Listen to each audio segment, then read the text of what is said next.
తీసుకువచ్చి అందాన్ని వీలును తెలియజేసే మహనీయుడు.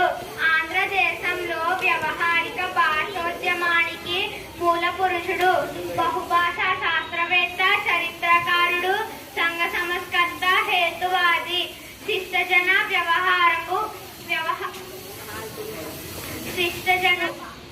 పరిమితమైన చదువు అందరికీ అందుబాటులోకి వచ్చింది.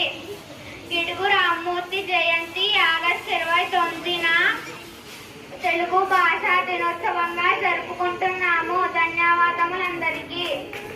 శుభ సాయంత్రం అందరికీ.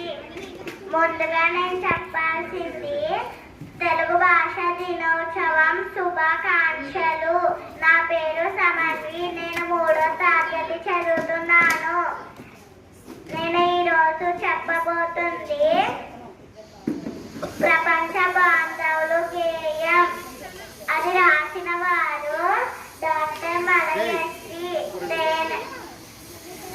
సూర్యుడు, చంద్రుడు చుట్టాలు మనకు, మెరిసేటి తారలు మిత్రులు మనకు.